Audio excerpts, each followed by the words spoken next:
نحمده ونصلي على رسوله الكريم اما بعد فاعوذ بالله من الشيطان الرجيم بسم الله الرحمن الرحيم رب اشرح لي صدري ويسر لي امري واحلل عقدة من لساني يفقهوا قولي عن ابي هريرة قال يا رسول الله اي الصدقة افضل قال جهد المقل وابدأ بمن تعول رواه ابو داود عن ابي هريرة ابو ہریرہ رضی اللہ عنہ سے روایت ہے قال کہا یا رسول اللہ اے اللہ کے رسول صلی اللہ علیہ وسلم ای الصدقتی کون سا صدقہ افضل افضل ہے قال فرمایا جہد زیادہ کوشش المقل کم مال والے کی وابدأ اور ابتدا کرو بمن ساتھ اس کے جسے تعولو تم کفالت کرتے ہو یا جس کا نفقہ تم پر ہے رواہ ابو داود اسے ابو داود نے روایت کیا حضرت ابو ہریرہ رضی اللہ عنہ کہتے ہیں کہ میں نے نبی صلی اللہ علیہ وسلم سے پوچھا اے اللہ کے رسول صلی اللہ علیہ وسلم کون سا صدقہ افضل ہے آپ نے فرمایا تھوڑے مال والے کا زیادہ کوشش کرنا اور صدقے کی ابتدا ان لوگوں سے کرو جن کا نفقہ تم پر واجب ہے۔ اس حدیث سے یہ بات سامنے آئی کہ بہترین صدقہ وہ ہے جو کم مال والے کی طرف سے ہوتا ہے، زیادہ محنت مشقت سے کما کر اگر وہ تھوڑا بھی اللہ کے راستے میں دیتا ہے تو اس کا بھی بہت زیادہ اجر و ثواب پاتا ہے۔ اگر آپ پیچھے الفصل الاول کی حدیث نمبر 1 دیکھیں جس میں حضرت ابو ہریرہ اور حکیم بن حزام دونوں روایت کرتے ہیں کہ رسول اللہ صلی اللہ علیہ وسلم نے فرمایا بہترین صدقہ وہ ہے جو بے پرواہی کے ساتھ دیا جائے یا یہ کہ جس کے بعد انسان مالدار رہے اور ابتدا اس سے کرو جن کی کفالت تم پر واجب ہے۔ تو اس حدیث سے تو یہ پتہ چلتا ہے کہ غنا کی حالت میں دیا جانے والا صدقہ زیادہ بہتر ہے، اور یہاں پتہ چل رہا ہے کہ مال کی کمی کی حالت میں دیا جانے والا صدقہ زیادہ بہتر ہے۔ تو کیا ان دونوں حدیثوں میں باہم کوئی تضاد ہے؟ نہیں۔ کیوں؟ وجہ صدقے کا اجر مال کی کثرت یا قلت یا کسی شخص کے امیر یا غریب ہونے سے نہیں، بلکہ اصل بات دل کی حالت ہے، نیت ہے، کوشش ہے۔ ایک درجہ اللہ پر توکل کرنے والوں کا ہے، یا دوسرے لفظوں میں مقربین کا ہے، ان لوگوں کا ہے جن کے اندر غنائے مال کے علاوہ غنائے نفس بھی ہے، اور دوسرا درجہ ان لوگوں کا ہے جو عام حالات میں ایک نارمل روٹین کے مطابق صدقہ کرتے ہیں۔ مقربین کا درجہ کون سا ہے؟ جو حضرت ابو بکر رضی اللہ عنہ کا تھا، انہوں نے عن ظاہر غنن صدقہ نہیں کیا، پیچھے کچھ بھی نہیں چھوڑا، سب کچھ دے دیا، کیونکہ ان کو پیچھے کی فکر ہی نہیں تھی، پیچھے والوں کا معاملہ انہوں نے اللہ کے سپرد کر رکھا تھا، لہٰذا جو کچھ تھا ان کے پاس جتنا تھا سارا دے دیا۔ لیکن ہر شخص کے اندر یقین، ایمان، توکل اس درجے کا نہیں ہوتا، اس لیے سب کو اس کا مکلف نہیں کیا گیا۔ لہٰذا دوسرا درجہ ان لوگوں کا ہے کہ جو صدقہ دیں لیکن ساتھ اپنی ضروریات بھی پوری کریں اور اتنا باقی رکھیں کہ جس سے ان کے گھر والوں کی کفالت بھی ہو جائے۔ کہیں ایسا نہ ہو کہ وہ سارا کچھ دے بیٹھیں اور اس کے بعد کفے افسوس ملنا شروع کر دیں اور دیا ہوا بھی گنوا بیٹھیں، دے کے بھی دینے کے بعد پھر یعنی دل کی بے پرواہی کی بجائے دل کی بے چینی عام ہو جائے یا زیادہ ہو جائے تو پھر وہ صدقہ فائدہ مند نہ ہوگا۔ ہر انسان اپنے حالات کو خود جانتا ہے، اپنی طبیعت کو بھی جانتا ہے۔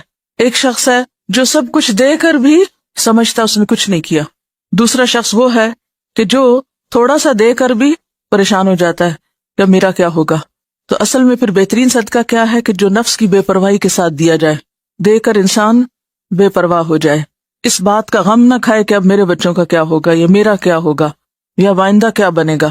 اس کے اندر غنائے مال بھی ہے اور غنائے نفس بھی ہے، اور دوسرا وہ شخص ہے کہ جس کے اندر غنائے مال نہیں، غنائے نفس ہے، کچھ اپنے لیے رکھا اور کچھ آگے دے ڈالا۔ تو یہاں پر جسے افضل صدقہ قرار دیا جا رہا ہے وہ کیا ہے؟ جہد المقل، کم مال والے کا زیادہ محنت کرنا یا کوشش کرنا۔ کسی کے پاس بس پہننے کے لیے 2 چھوٹے چھوٹے باریک سے ٹاپس ہیں، اس کے سوا کچھ نہیں اس کے پاس۔ اب ایک شخص کے پاس 1 کلو سونا ہے، اب 1 کلو سونے والا اگر اس میں سے کوئی چیز صدقہ کرتا ہے تھوڑی بہت اور باقی اپنے لیے رکھ لیتا ہے، لیکن وہ کر کے گنواتا نہیں تو وہ بھی اپنی جگہ ٹھیک ہے۔ لیکن یہاں دوسرے شخص کا وہ قلیل مال خرچ کرنا بھی بعض اوقات اجر کے اعتبار سے دوسرے سے آگے لے جائے گا اس کو، کیونکہ اس کے پاس ہے ہی اتنا، اور پھر دونوں حدیثوں میں آپ دیکھیے کہ ایک ہی بات آخر میں کہی گئی کہ ابتدا اس سے کرو جن کی تم پر ذمہ داری ہے۔ وعن سلمان بن عامر قال قال رسول اللہ صلی اللہ علیہ وسلم الصدقۃ علی المسکین صدقہ وہی علی ذی الرحم ثنتان صدقۃ وصلہ رواہ احمد والترمذی والنسائی وابن ماجہ والدارمی اسنادہ صحیح۔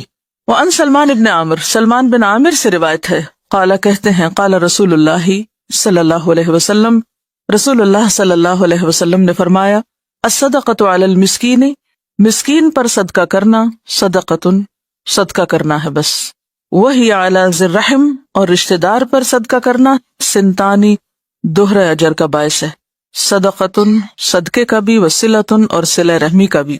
اسے حدیث کی بہت سی کتابوں نے روایت کی اور اس حدیث کی سند صحیح ہے۔ حضرت سلمان بن عامر کہتے ہیں کہ رسول اللہ صلی اللہ علیہ وسلم نے فرمایا کہ مسکین کو خیرات دینا ایک ہی صدقہ ہے، اور رشتہ دار کو صدقہ دینا صدقہ بھی ہے اور صلہ رحمی بھی ہے۔ تو گویا افضل صدقہ کیا ہے کہ انسان پہلے قرابت داروں کو دے، رشتہ داروں کو دے، قریب والوں کو دے۔ وعن ابی ہریرہ قال جاء رجل الى النبي صلى الله عليه وسلم فقال عندي دينار فقال انفقه على نفسك قال عندي آخر قال انفقه على ولدك قال عندي آخر قال انفقه على أهلك قال عندي آخر قال انفقه على خادمك قال عندي آخر قال أنت أعلم رواه أبو داود والنسائی اسنادہ صحیح۔ وعن ابی ہریرہ، ابو ہریرہ رضی اللہ عنہ سے روایت ہے، قال کہتے ہیں جاء رجل، آیا ایک شخص، الی النبی، نبی صلی اللہ علیہ وسلم کی طرف، فقال، تو کہنے لگا، اندی دینار، میرے پاس ایک دینار ہے، فقال، تو آپ نے فرمایا، انفق، خرچ کرو اس کو، علی نفسک، اپنی ذات پر، قال اندی آخر، کہنے لگا میرے پاس ایک اور بھی، قال انفق علی ولدک، فرمایا خرچ کرو اس کو اپنی اولاد پر، قال اندی آخر، پھر اس نے کہا میرے پاس ایک اور دینار بھی ہے، قال انفق علی اہلک، فرمایا اسے خرچ کرو اپنے گھر والوں پر، قال عندی آخر، کہنے لگا میرے پاس ایک اور دینار بھی ہے، قال انفق علی خادمک، فرمایا اس کو اپنے خادم پہ خرچ کرو، قال عندی آخر، کہنے لگا ایک اور بھی ہے میرے پاس، قال انت اعلم، فرمایا تم زیادہ جانتے ہو کہ اب تمہیں کیا کرنا ہے۔ رواہ ابو داؤد والنسائی، اسے ابو داؤد اور نسائی نے روایت کیا، اسنادہ صحیح، سند صحیح ہے۔ حضرت ابو ہریرہ کہتے ہیں کہ ایک شخص نے نبی صلی اللہ علیہ وسلم کی خدمت میں حاضر ہو کر عرض کیا کہ میرے پاس ایک دینار ہے، آپ نے فرمایا خرچ کر اس کو تو اپنی ذات پر، پھر اس نے کہا میرے پاس ایک اور دینار ہے، فرمایا اس کو تو اپنی اولاد پہ خرچ کر، پھر اس نے کہا میرے پاس ایک اور دینار ہے، فرمایا اس کو اپنے گھر والوں پہ خرچ کر، پھر اس نے کہا میرے پاس ایک اور دینار ہے، فرمایا اس کو اپنے خادم پہ خرچ کر، اس نے کہا میرے پاس ایک اور دینار ہے، فرمایا اب تو زیادہ جاننے والا ہے۔ تو اس میں آپ دیکھیے کہ کس طرح قریب سے دور تک، چھوٹے سرکل سے بڑے سرکل تک کس طرح ترتیب بتائے گی۔ سب سے پہلے انسان کا اپنے مال پر اپنا حق ہے کہ انسان اپنے کھانے پینے، رہن سہن، کپڑے کا انتظام کرے، یعنی اپنی ذاتی ضرورت مقدم ہے۔ پھر اس کے بعد اولاد کی، گھر والوں کی، رشتہ داروں کی، اور پھر خادموں کی۔ بہت سے لوگ اپنے خادموں یا اپنے قریب والوں کو کچھ نہیں دیتے، دور دور صدقہ کرتے ہیں کہ ان کو تم تنخواہ دیتے ہیں، تو خواہ آپ تنخواہ دیتے ہوں لیکن اس کے باوجود آپ کے خیر، احسان اور بھلائی کے وہ زیادہ حقدار ہیں۔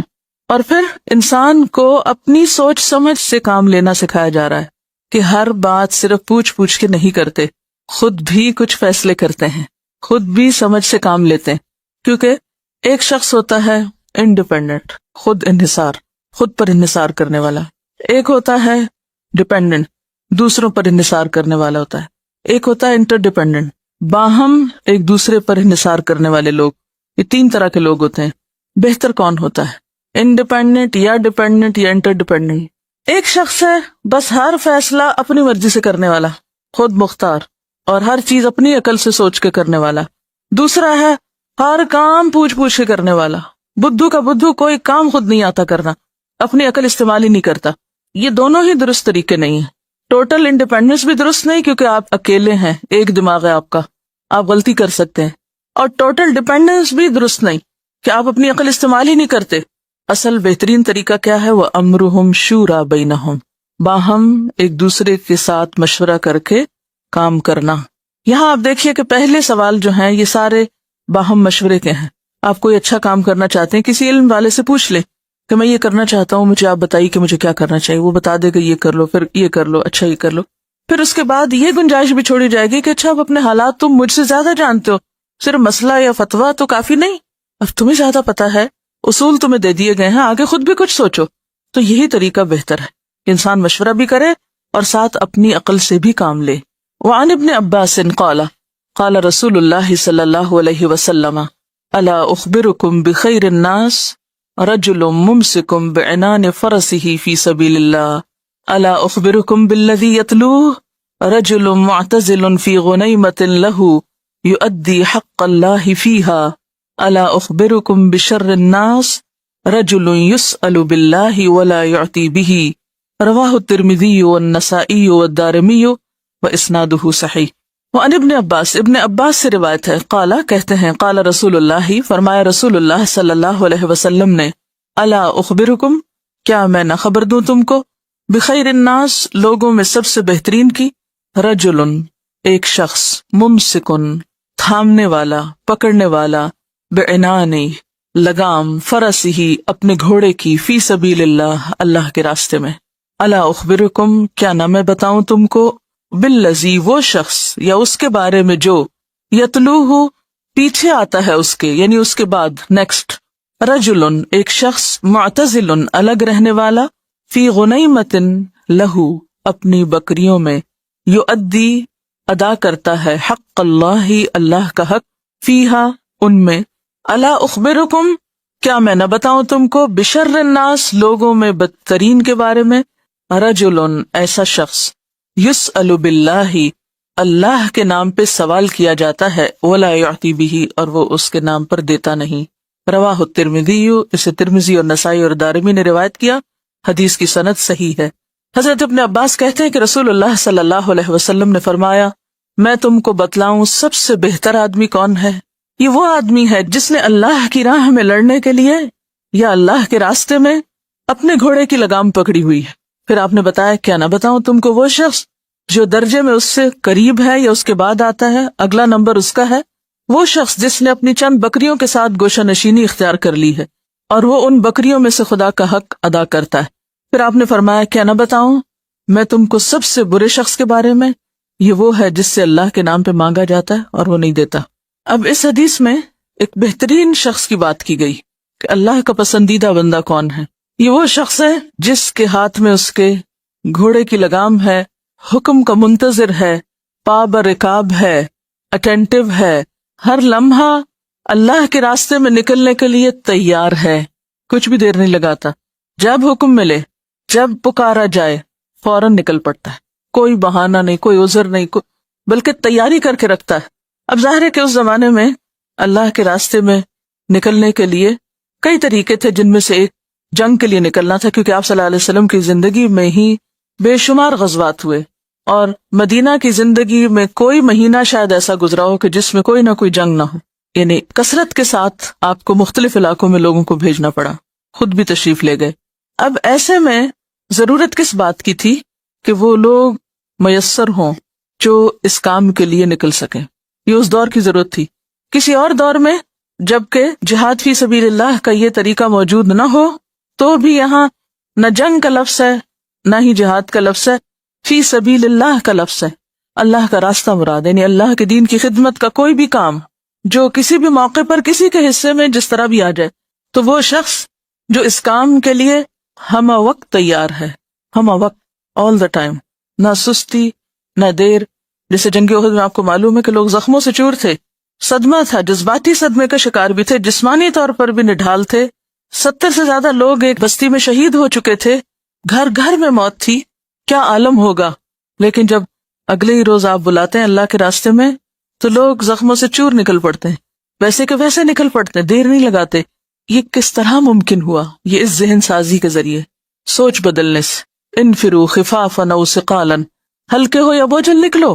تو یہاں پر آپ دیکھیے کہ ایسا شخص جو ہر لمحہ کان لگائے ہوئے ہے اور یوں لگتا ہے کہ جیسے گھوڑے کی لگام بس تھامے ہوئے. آپ کبھی گھوڑے کی ریس دیکھیے، جب وہ بالکل دوڑنے کے لیے تیار ہوتے ہیں تو کوئی سین یاد آیا کیسے ہوتا ہے؟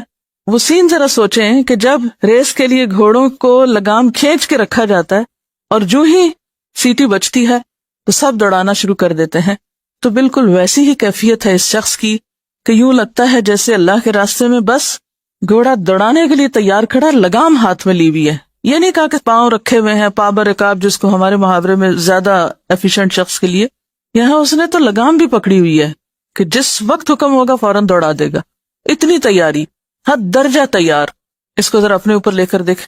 جب اللہ کے دین کے لیے کوئی ذمہ داری ہم پہ ڈالی جاتی ہے، یا کوئی کام ہمارے ذمے میں آ جاتا ہے، یا کوئی ضرورت ہمیں پکارتی، تو ہم کیسے نکلتے ہیں؟ ٹھیک ہے، ہم بالکل بعین ہی لفظی معنوں میں گھوڑے پہ سوار ہو کے لگام پکڑنے والے تو نہیں، لیکن لگام پکڑ کے روک کے تیار ہو کے رکھنا اپنے آپ کو کیا ہے کہ ہر دم تیار ہے، ہر لمحہ تیار ہے.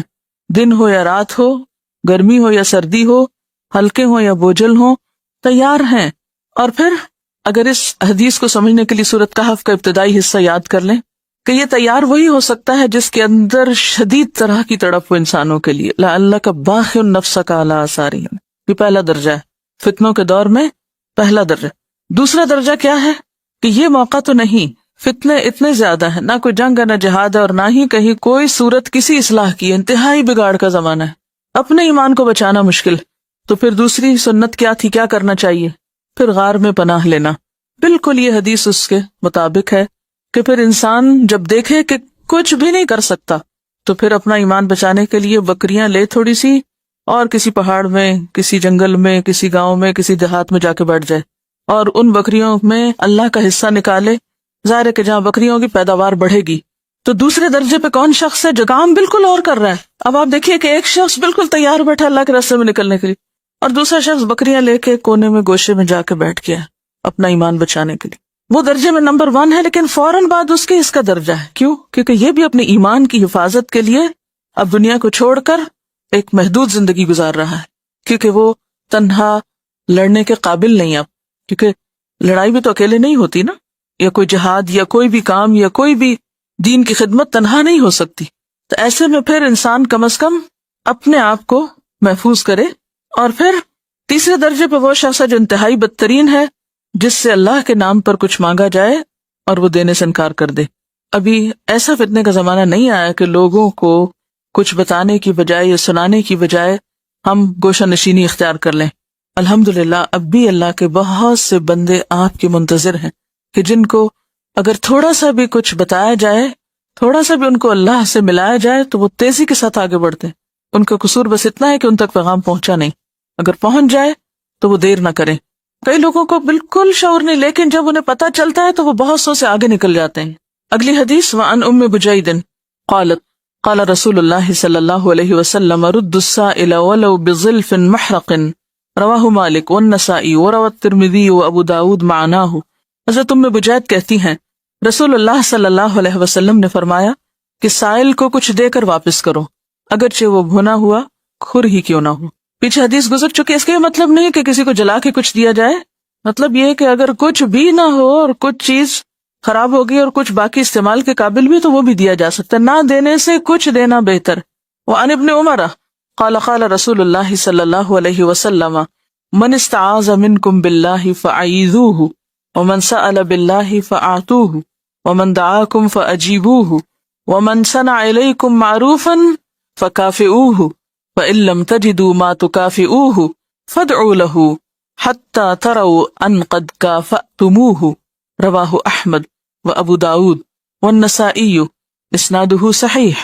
وعن ابن عمر سے روایت ہے قال کہتے ہیں قال رسول اللہ فرمایا رسول اللہ صلی اللہ علیہ وسلم نے من استعاذ جو پناہ مانگے منکم تم سے باللہ اللہ کے نام پر یا اللہ کے ساتھ فاعیذوہ تو پناہ دے دو اس کو، ومن سأل اور جو سوال کرے باللہ اللہ کے نام پر فاعطوہ تو عطا کرو اس کو، دو اس کو، ومن دعاکم اور جو دعوت کرے تمہاری فاجیبوہ تو قبول کرو اس کو، ومن اور جو صنع کرے الیکم تمہارے ساتھ معروفاً کوئی نیکی فکافئوہ تو بدلہ دو اس کو، فإن لم تجدوا پھر اگر تم نہ پاؤ ما تکافئوہ جس سے تم اسے بدلہ دے سکو فادعوا لہ تو اس کے لیے دعا کرو، حتی تروا یہاں تک کہ تم سمجھو ان یہ کہ قد تحقیق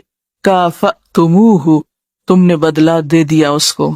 رواہ احمد، اس کو احمد اور ابو داؤد اور نسائی نے روایت کیا ہے. اسنادہ صحیح، اس کی سند صحیح ہے. حضرت ابن عمر کہتے ہیں کہ رسول اللہ صلی اللہ علیہ وسلم نے فرمایا کہ جو شخص خدا کے واسطے تم سے پناہ مانگے اس کو پناہ دو، اور جو شخص خدا کے نام پر سوال کرے تم اس کو دو، اور جو شخص تم کو دعوت میں بلائے تو اس کو قبول کرو، اور جو شخص تمہارے ساتھ احسان کرے اس کے احسان کا بدلہ دو. اگر تم بدلہ نہیں دے سکتے تو اس کے لیے دعا کرو حتیٰ کہ تمہارا ضمیر مطمئن ہو جائے کہ تم نے اس کے احسان کا بدلہ دے دیا. یہ حدیث کس باب کے تحت آئی ہے؟ کیا پڑھ رہے ہیں آپ؟ موضوع کیا ہے؟ افضل الصدقہ. تو یہ صدقے کی قسمیں بتائی جا رہی ہیں. کیا قسم ہے؟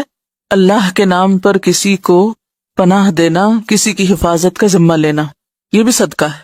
یہ بھی دوسرے پر احسان کی ایک قسم ہے.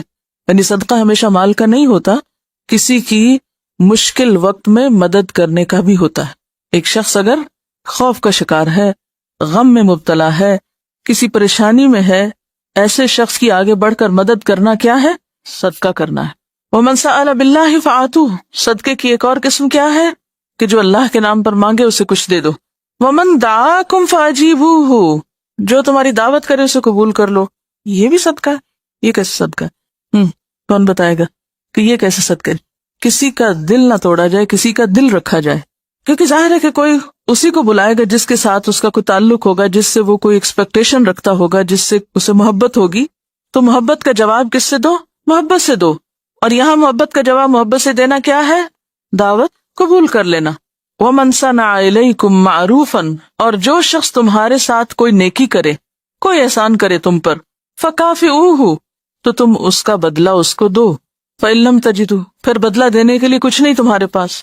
کیونکہ بعض اوقات ایسا بھی تو ہوتا ہے نا کہ کوئی ہمیں کچھ دیتا ہے لیکن ہمارے پاس اتنی وسعت نہیں، صلاحیت نہیں کہ ہم اسے لوٹا سکیں. اور خاص طور پر جو مسکین، محتاج، غریب لوگ ہوتے ہیں، اگر آپ ان کی مدد کے لیے ان کو کچھ دے رہے ہیں، ان پہ صدقہ کر رہے ہیں، تو اب وہ واپس کیسے لوٹائیں؟ ٹھیک ہے نا. اب حکم تو سب کے لیے، کافئوہ. سب کو چاہیے کہ وہ احسان کرنے والے کے ساتھ احسان کرے. حل جزاء الاحسان الا الاحسان. احسان کا بدلہ احسان کے سوا کچھ اور ہو سکتا ہے؟ نہیں. لیکن بعض مواقع ایسے ہوتے ہیں کہ انسان بے بس ہوتا ہے احسان کا بدلہ چکانے سے. ایسے میں کیا کرے؟ فَإِن لَمْ تَجِدُوا. حل بھی بتا دیا. ورنہ اگر صرف اتنی بات ہوتی تو انسان کتنی مشکل میں پڑ جاتا. کیونکہ بعض اوقات کوئی آ کے آپ کی خدمت کر دیتا ہے، کوئی مدد کر دیتا ہے، اور آپ بیمار ہیں، آپ میں ہمت ہی نہیں کہ پلٹ کے اس کی خدمت کریں. پھر کیا کریں گے؟ کوئی بھی ایسی پوزیشن ہو سکتی ہے کہ جس میں آپ بدلہ اتارنے کے قابل نہیں، یا یہ کہ کسی کا احسان اتنا بڑا ہوتا ہے کہ آپ واقعی دنیا کی کسی چیز سے اس کو بدلہ نہیں دے سکتے. تو اب کیا کریں؟ فَإِن لَمْ تَجِدُوا. پھر اگر تم نہ پاؤ مَا تُكَافِئُوهُ، جس سے تم اس کو بدلہ دے سکو، فَادْعُوا لَهُ. تو اس کے لیے دعا کرو. کب تک دعا کرو؟ صرف ایک بار نہیں، ایک بار، دو بار، 3 بار، کئی بار، اتنی دیر تک، حتیٰ ترو، یہاں تک کہ تم دیکھو، تمہیں اطمینان ہو جائے، ان قد کافأتموہ، کہ تم بدلہ دے چکے اس کو. یعنی جب تک تمہارا دل سکون نہ پا جائے. اب اس میں انسان بعض اوقات دوسرے کا اتنا زیر احسان ہوتا ہے کہ ایک دفعہ دعا مانگ کے، 2 دفعہ دعا مانگ کے اس کی تسلی نہیں ہوتی. وہ لگتا نہیں ابھی بھی میں نے حق نہیں ادا کیا.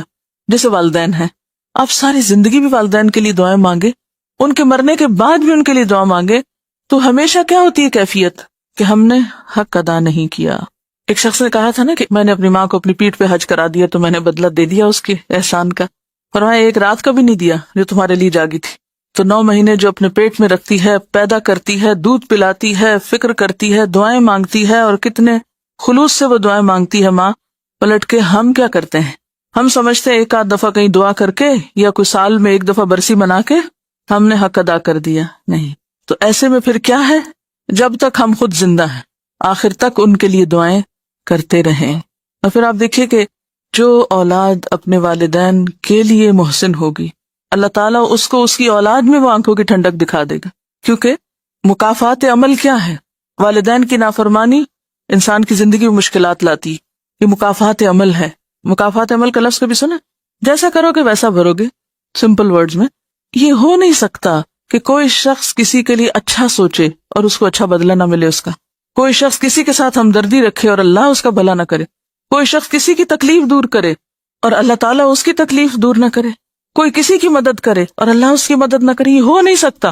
اللہ تعالیٰ اس وقت تک بندے کی مدد میں ہوتا ہے جب تک بندہ اپنے بھائی کی مدد میں ہوتا ہے۔ جو کسی کا دکھ اور تکلیف دور کرتا ہے اللہ تعالیٰ اس کی دنیا اور آخرت کی تکلیفوں میں سے دور کرتا ہے۔ جو کسی کے ساتھ احسان کرتا ہے بے لوث ہو کر، اللہ تعالیٰ اسے ضرور اس کے احسان کا بدلہ دیتا ہے۔ لیکن بہت سارے لوگ نیکی کر کے فوراً صلہ چاہنے لگتے ہیں، ہم کوئی نیک کام کریں تاکہ اس سے، مثلاً ہم گھر میں قرآن پڑھیں تاکہ گھر میں برکت آئے، نہیں فوراً حساب کتاب کے بدلے میں کرتے ہیں، اتنی دفعہ یہ پڑھیں تو یہ مل جائے، یہ قرآن خوانی کریں تو یہ نتیجہ نکل آئے، یہ ہم کسی کو سبق پڑھا دیں کوئی قرآن کا تو اس کے نتیجے میں میرے یہ اور یہ کام سنور جائیں۔ یعنی انہیں اللہ کے دین کی خدمت سے زیادہ فکر اپنے مسائل کے حل کی ہوتی ہے، وہ دین کی خدمت کے لیے نہیں نکلتے، اپنے مسائل کے حل کے لیے نکلتے ہیں۔ کام وہی ہے، ترتیب فرق ہے، جزا بھی فرق ہوگی۔ اللہ کے لیے خالص ہو جانا، نحن لہو مخلصون، جب تک یہ نہیں ہوتا اس وقت تک انسان صحیح دین پر نہیں آتا، کیونکہ دین انسان کے اندر کے سفر کا نام ہے، اس کی کیفیات اور اس کی سوچیں اور اس کے طریقہ کار، کس راستے پر کس کے لیے ہے یہ سب کچھ۔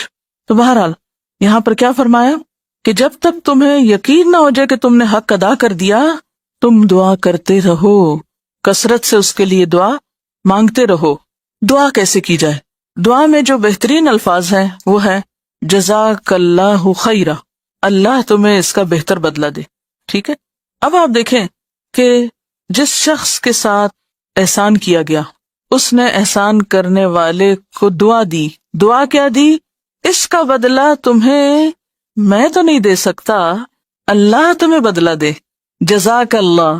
یہ کوئی معمولی جملہ نہیں ہے، تو گویا اس نے اپنے محسن کے بدلے کا جو معاملہ ہے اپنے ہاتھ میں نہیں رکھا، رب کے ہاتھ میں دے دیا کہ یا اللہ میری طرف سے تو اس کو کافی ہو، تو اس کو جزا دے۔ اور آپ دیکھیے اس سے بڑی کیا جزا ہو سکتی ہے، یا اس سے بہتر کسی کے احسان کا کیا بدلہ ہو سکتا ہے کہ انسان اس کے لیے یہ دعا کرے کہ اللہ اس کو اس کا بدلہ عطا کرے۔ اور جو بدلہ اللہ دینے والا ہے دنیا میں کوئی بھی نہیں دے سکتا۔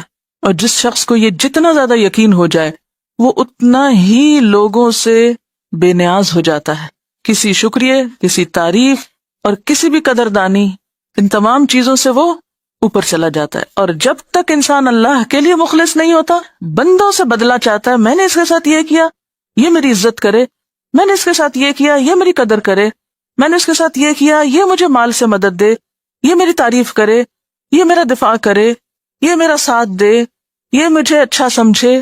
یہی تو فتنے ہیں، یہی تو آزمائش ہے انسان کی۔ آپ سب جب اللہ کے دین کا کام کریں تو ضرور اپنا جائزہ لیں کہ کہیں ان میں سے کسی بھی چیز کی طلب کہیں دل کے کسی خانے میں چھپی تو نہیں، اور پوری آپ کی کوشش اس پہ صرف ہونی چاہیے کہ ایسی چیزیں ایک ایک کر کے نکالی جائیں، کھرچ کھرچ کے، ورنہ وہ آخرت کا جو بہترین بدلہ ہے کہیں اس سے نہ محروم ہو جائیں۔ اور پھر آپ دیکھیے کہ جو کام اللہ سے بدلہ چاہنے کے لیے کیا جاتا ہے اس میں حد درجے کا حسن آئے گا، حد درجہ خوبصورتی ہوگی، کیونکہ وہ کام آپ اللہ کے لیے کر رہے ہیں نا، ایک بڑی ہستی کے کام کا ٹھیکہ لیا آپ نے، یہ کانٹریکٹ آپ کا کسی بندے کے ساتھ نہیں ہے۔ تو آپ دیکھیے کہ کانٹریکٹ بھی مختلف طرح کا ہوتا ہے اور مختلف لوگوں سے، مختلف پارٹیوں سے کیا جاتا ہے، تو کس کانٹریکٹ کو کس طرح پورا کیا جاتا ہے اس کا بڑا انحصار دوسری پارٹی کے رویے پر ہوتا ہے کہ وہ اس پر پے کیا کرے گا، بدلہ کیا دے گا، اس پہ ملے گا کیا۔ تو جتنا زیادہ اس پر آپ کو انکم ہوگی یا گین ہوگا یا جو حاصل ہوگا اسی اعتبار سے آپ پھر کام کرتے ہیں۔ جیسے بلڈنگز بنانے کے لیے جو کانٹریکٹرز ہوتے ہیں، ایک ہی کانٹریکٹر کی 3-4 بلڈنگز کو اگر آپ دیکھیں تو مختلف طرح کی بنی ہوئی ہوتی ہے، کوئی بہت ہی اچھی بنی ہوئی ہوگی، کوئی معمولی ہوگی، کوئی بس ایسے ہی گزارے کے لائق ہوگی۔ فرق کس چیز کا ہوتا ہے؟ گزارے لائق کام کس کا کرتا ہے انسان؟ جہاں سے بدلہ گزارے لائق ملنا ہو۔ اور اعلیٰ ترین سٹینڈرڈز پر کام کون کرتا ہے؟ جس کو اعلیٰ ترین جزا چاہیے ہوتی۔ ہم سب دعویٰ کرتے ہیں کہ ہم تو اللہ کے لیے نکلے ہیں گھر سے اور اللہ کا کام کر رہے ہیں، لیکن بعض اوقات بالکل سمجھ میں نہیں آتا کہ پھر اللہ کا کام ہم گزارے لائق بھی کرنے کو تیار نہیں، فرض بھی پورا کرنے کو تیار نہیں۔ مجھے تو بعض اوقات ایسے لگتا ہے کہ ہمیں اپنے آپ سے بھی کوئی ہمدردی نہیں، خود کو بھی دھوکہ دے رہے ہیں، باتیں بڑی بڑی کرتے ہیں لیکن جب کام کرنے کا وقت آتا ہے تو ایسے تیسے ختم کرنے کی کرتے ہیں۔ تو کبھی سوچئے کہ جو معاہدہ اور کانٹریکٹ آپ کا اللہ سے ہے اس کی کوالٹی کیا ہے، وہ کام کس سٹینڈرڈ کا ہے، کس درجے کا ہے، کس لیول کا ہے۔ وَعَنْ جَابِرٍ قَالَ قَالَ رسول اللہ صلی اللہ علیہ وسلم لا يسأل بوجہ اللہ الا الجنہ، رواہ ابو داود۔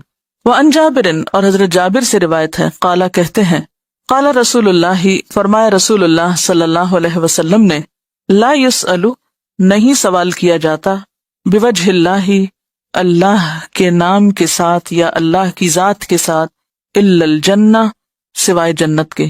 حضرت جابر کہتے ہیں کہ رسول اللہ صلی اللہ علیہ وسلم نے فرمایا اللہ سے جنت کے سوا یا اللہ کے نام پر جنت کے سوا کچھ نہ مانگا جائے۔ الفصل الثالث، تیسری فصل۔ عن انس قال كان ابو طلحة اکثر الانصار بالمدینة مالا من نخل وكان احب امواله الیہ بیرحاء وكانت مستقبل المسجد وكان رسول اللہ صلی اللہ علیہ وسلم يدخلها ويشرب من ماء فيها طيب۔ قال انس فلما نزلت هذه الآية لن تنالوا البر حتى تنفقوا مما تحبون قام ابو طلحة الى رسول اللہ صلی اللہ علیہ وسلم فقال یا رسول اللہ ان اللہ تعالی یقول لن تنالوا البر حتى تنفقوا مما تحبون وان احب مالی الی بیرحاء وانها صدقة للہ تعالی ارجو برها وذخرها عند اللہ فدعها یا رسول اللہ حیث اراک اللہ فقال رسول اللہ صلی اللہ علیہ وسلم بخن بخن ذلك مال رابح وقد سمعت ما قلت وإني أرى أن تجعلها في الأقربين فقال أبو طلحة أفعل يا رسول الله فقسمها أبو طلحة في أقاربه وبني عمه متفق عليه۔ عن انس، حضرت انس سے روایت ہے، قال، کہا، کان ابو طلحة، تھے ابو طلحہ، اکثر الانصاری، انصار میں سب سے زیادہ، بالمدینہ، مدینہ میں، مالن، مال میں، من نخل، کھجوروں کے اعتبار سے، وکانا، اور تھا، احب اموالہ، ان کے مال میں سب سے زیادہ محبوب، الیہ، ان کو، بیرحاء، بیرحاء کا باغ، بیرحاء نام ہے باغ کا، جیسے کمپنی باغ ہوتا ہے اسی طرح بیرحاء، وکانت، اور وہ تھا، مستقبل المسجد، مسجد کے سامنے یعنی قبلے کی طرف، وکان رسول اللہ، اور تھے رسول اللہ صلی اللہ علیہ وسلم، یدخلها، اس میں داخل ہوتے، آپ اس باغ کی سیر کے لیے یا اس باغ سے استفادے کے لیے تشریف لے جایا کرتے، وہ یشرب، اور پیتے، من ماء، پانی سے، فیہا، اس میں، طیب، عمدہ، اس کے عمدہ پانی میں سے پیتے بھی۔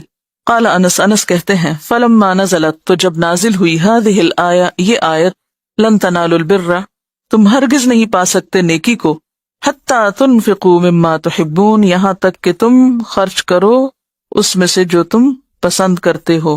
قام ابو طلحة، کھڑے ہوئے ابو طلحہ، الی رسول اللہ صلی اللہ علیہ وسلم، رسول اللہ صلی اللہ علیہ وسلم کی طرف یا آپ کے پاس، فقال، پھر کہنے لگے، یا رسول اللہ، اے اللہ کے رسول صلی اللہ علیہ وسلم، ان اللہ تعالی یقول، بے شک اللہ تعالیٰ فرماتا ہے، لن تنالوا البر، تم ہرگز نہیں پا سکتے نیکی کو، حتی تنفقوا، یہاں تک کہ تم خرچ کرو، مما تحبون، اس میں سے جس سے تم محبت رکھتے ہو، وَإِنَّ، اور بے شک، احب مالی، سب سے زیادہ محبوب میرے مال میں سے، الیہ، میری طرف، بیرحاء، بیرحاء ہے، وَإِنَّهَا، اور بے شک وہ، صدقۃ، صدقہ ہے، للہ تعالی، اللہ تعالی کے لیے، ارجو، میں امید رکھتا ہوں، برہا، اس کی نیکی کی، وذخرہا، اور ذخیرہ آخرت کی، عند اللہ، اللہ کے ہاں، فدعہا، تو تقسیم کر دیجئے، یا رسول اللہ، یا رکھ دیجئے، یعنی دے دیجئے، یا رسول اللہ، اے اللہ کے رسول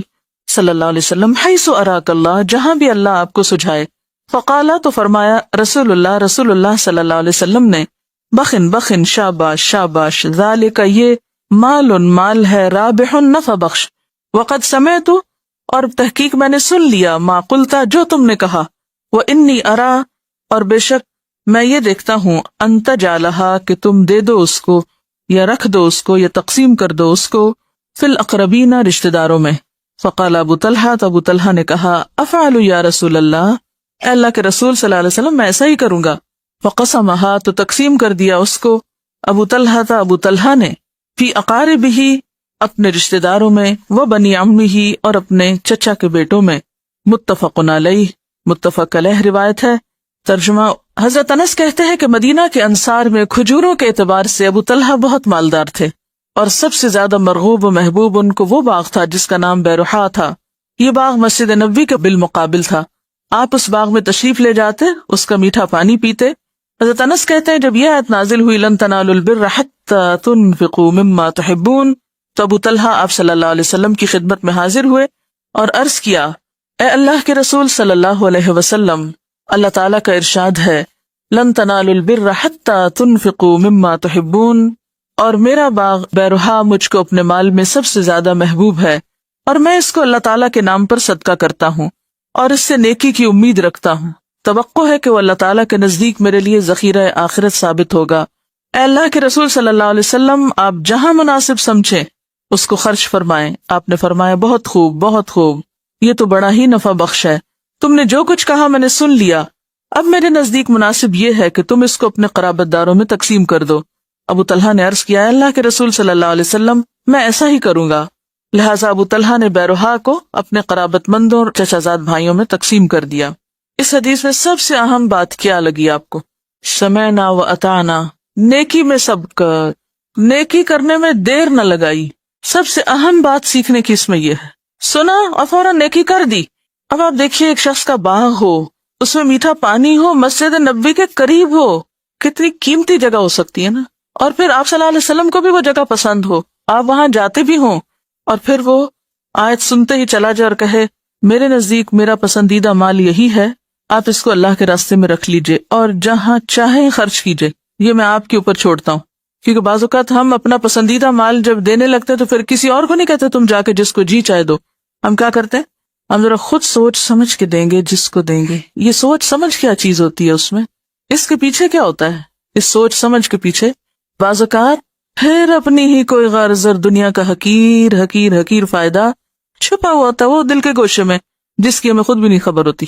اپنے پسندیدہ لوگوں میں، حریفوں میں تھوڑی دیں گے. چچا کے بیٹے تو حریف ہوتے ہیں، تو مقابل ہوتے ہیں، مقابلے پہ ہوتے ہیں.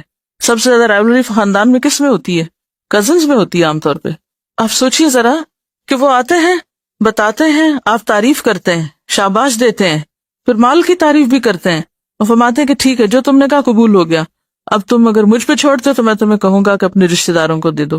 اور وہ جا کے رشتہ داروں میں تقسیم کرتے ہیں اور اپنے چچا کے بیٹوں کو دیتے ہیں. آپ سوچیے ذرا اپنے خاندانوں میں دیکھیے، آپ اور آپ کے چچا کے بچے، کزنس کیسے زندگی گزری، یا آپ کے بچے جو ہیں ان کے آگے اسی طرح. یعنی رشتہ داروں میں بعض رشتہ داروں سے انسان کو قدرتی ایک ہمدردی ہوتی. عموماً مائیں اپنے رشتہ داروں کی محبت ڈال دیتی ہیں بچوں میں، ان سے زیادہ مانوس کر دیتی ہیں، اور دوسری طرف کچھ نہ کچھ عیب شیب دکھاتے رہتے ہیں، ادھر نہیں جھکنے دیتے. تو یہاں دینا انسان کا بڑا امتحان ہوتا ہے. یعنی یہ وہ مقام ہے نا دینے کا جہاں اگر ظاہر جیلسیز نہ بھی ہوں تو ہڈن جیلسیز ضرور ہوتی ہیں. دنیا میں جو کوئی جتنا آگے نکل جائے کوئی پرواہ نہیں. عموماً مائیں بچوں کو کیا کہہ کے آگے بڑھاتی ہیں، ایسے ہی رشتہ داروں کو کہ دیکھو وہ تمہارا فلاں کزن جو ہے وہ کہاں پہنچ گیا. زیادہ تر چھینا جھپٹی بھی انہیں رشتوں میں ہوتی. پیچھے آپ نے پڑھا تھا نا افضل صدقہ کیا ہے؟ الا ذی الرحم الکاشح، یہی وہ جگہ ہے. ایسے رشتہ داروں پہ خرچ کرنا. یہ بنی عم جو ہے یہ ذی الرحم میں نہیں آتے لیکن اقارب میں آتے ہیں، تو دیگر اقارب بھی اور بنی عم بھی. اب آپ دیکھیے ابو طلحہ کا سپونٹینیس جواب کیا تھا، فوری جواب کیا تھا؟ افعل یا رسول اللہ، میں ایسا ہی کروں گا اللہ کے رسول صلی اللہ علیہ وسلم. یہ نہیں کہا اچھا کوئی اور بتا دے، وہاں تو میرا بالکل دل نہیں چاہتا دینے کا، اس کو تو دے ہی نہیں سکتی اور ساری دنیا کو دے دوں گی، اس کو نہیں دوں گی. دیکھیے جب آپ نے نیکی کمانی ہوتی ہے نا، اس سے کیا غرض کون لے جائے. اور بعض اوقات اس کو دینا جس کو دیتے ہوئے تکلیف زیادہ ہو، کیا وہاں اجر بھی زیادہ نہ ہوگا؟ جس کو دیتے ہوئے تکلیف زیادہ ہوتی ہے وہیں سے تو اجر زیادہ ملتا ہے. اور پھر وہ علاج بھی ہوتا ہے نا، جیسے زخم کے اوپر صفائی کر کے مرہم پٹی کرنے میں تکلیف تو ہوتی ہے مگر علاج یہی ہوتا ہے. تو بہت سی چیزوں کو جب انسان کا دل نہیں چاہتا پھر انسان کرتا ہے تو اس سے کیا ہوتا ہے، اس سے نتیجے بھی زیادہ بہتر نکلتے ہیں. دیکھیں کہ جب کھینچا تانی شروع ہوتی ہے نا تو چیزیں ٹوٹنے شروع ہو جاتی. جب انسان دینے کی نفسیات میں آ جاتا ہے تو انسان لینے کی پوزیشن میں بھی آ جاتا ہے. اور یہ متفق علیہ روایت. حضرت عائشہ کا کیا معمول تھا صدقے کے معاملے میں، کتنے خوبصورت انداز سے صدقہ کرتی تھی. حضرت عائشہ کے بارے میں آتا ہے کہ جب ان کے پاس کوئی سوالی آتا تو وہ آ کے دعا دیتا. عام طور پر سوالی کیا کرتے ہیں، کیا کہتے ہیں، اللہ بھلا کرے، اور کچھ دعائیں بھی ہوتی. حضرت عائشہ کے پاس جب کوئی آتا اور دعا دیتا تو پہلے وہ جواب میں دعا دیتی. کہتا اللہ تمہارا بھلا کرے، تو کہتی اللہ تمہارا بھی بھلا کرے، وَإِيَّاكَ. پھر صدقہ دیتی. لوگوں نے پوچھا آپ ایسے کیوں کرتی؟ تو کہنے لگی اگر میں ایسا نہ کروں تو اس کا اور میرا حق برابر ہو جائے گا. کیسے؟ کیونکہ اس نے مجھے دعا دی، میں نے بدلے میں صدقہ دے دیا، بات برابر ہو گئی.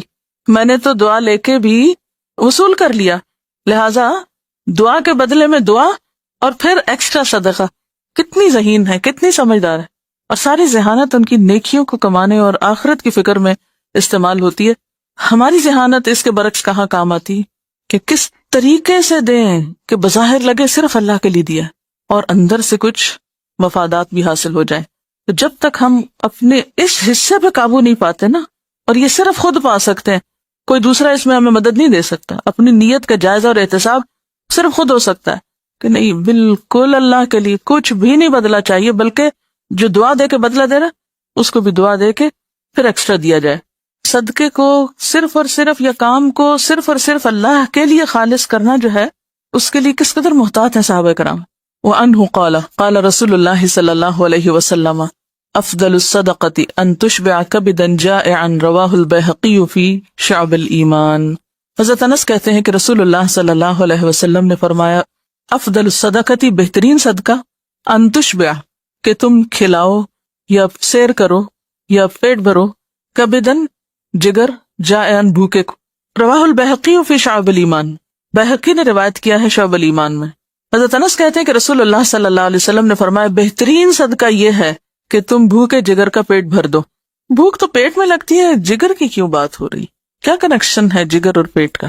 اب آپ دیکھیے کہ آپ صلی اللہ علیہ وسلم نے کوئی اناٹمی نہیں پڑھی ہوئی تھی، کوئی انسان کے اندر کے سسٹم کو نہیں جانا تھا، لیکن اس کے باوجود کتنی حکمت پر مبنی بات ہے کہ انسان جو کچھ کھاتا ہے کچھ تو استعمال ہو جاتا ہے اور کچھ وہ اسٹور ہو جاتا ہے جگر میں، یعنی گلوکوز جو ہے گلائکوجن بن جاتا ہے، اور جب انسان بھوکا ہوتا ہے تو وہ دوبارہ گلوکوز کی شکل میں انسان کو انرجی دیتا ہے، اور اگر زیادہ ہی بھوک بڑھ جائے تو وہ جگر کا سٹور بھی خالی ہو جاتا ہے.